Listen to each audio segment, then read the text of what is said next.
আসসালামু আলাইকুম রহমতুল্লাহি ওয়া বারাকাতুহু। আউযু বিল্লাহি মিনাশ শাইতানির রাজিম। বিসমিল্লাহির রহমানির রহিম। আহমাদুহু ওয়া কারীম, আম্মা বাদ। প্রিয় দেশবাসী, আজকে ঈদুল ফিতরের তৃতীয় দিন। সবাইকে জানাই ঈদ মুবারক। তাকাব্বালাহু মিন্না ওয়া মিনহুম।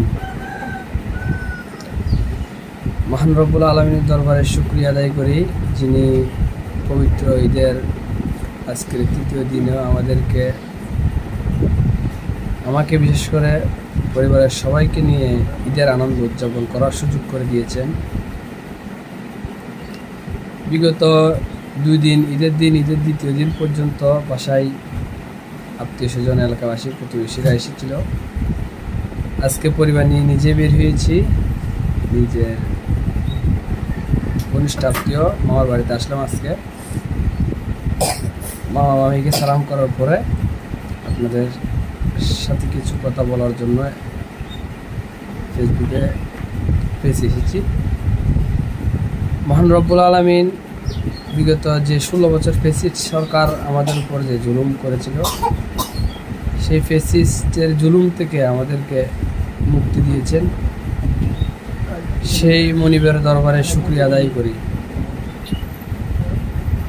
যারা জীবন দিয়ে দেশকে স্বাধীন করেছে, নিজেদের তাজা রক্ত দিয়ে দেশকে বিজয়ী করেছে, প্রত্যেক শহীদের আত্মার মাগফিরাত কামনা করি। স্মরণ করি ওই সমস্ত মুজাহিদ ভাইদেরকে যারা এখনো হাসপাতালে বিছানায় রোগে আক্রান্ত হয়ে কাতরাচ্ছেন। অনেকে পা হারিয়েছেন, অনেকে হাত হারিয়েছেন, অনেকে তাদের 2টি নয়ন হারিয়েছেন, যে 2টি নয়ন দিয়া দেশকে, নিজের মাতৃভূমিকে, নিজের পরিবারকে দেখার সৌভাগ্য হারিয়েছেন। আজকে আনন্দময় দিনে তাদের দুঃখ বেদনায় ছাড়া আর কিছুই নেই। আল্লাহ রাব্বুল আলামিনের দরবারে আমরা তাদের জন্য দোয়া করি, তারা যেন অতি শীঘ্রই সুস্থ হয়ে আমাদের মাঝে ফিরে আসেন। এবং স্মরণ করি মানবতার মুক্তি সাইয়্যিদুল আকরাম জনাব মুহাম্মদ রাসূলুল্লাহ সাল্লাল্লাহু আলাইহি সাল্লামের প্রতি, যারা আদর্শ বাস্তবায়ন করার জন্য বাংলাদেশ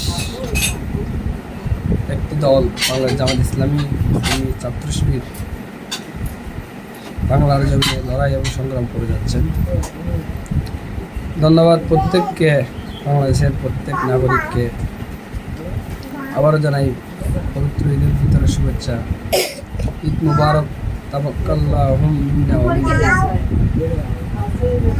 দেশবাসী, আপনারা আমার পেজটা করে দিন, সাথে থাকবেন, আপনাদের সহযোগিতা কামনা করি। ধন্যবাদ। আসসালামু আলাইকুম ওয়া রাহমাতুল্লাহি ওয়া বারাকাতুহু।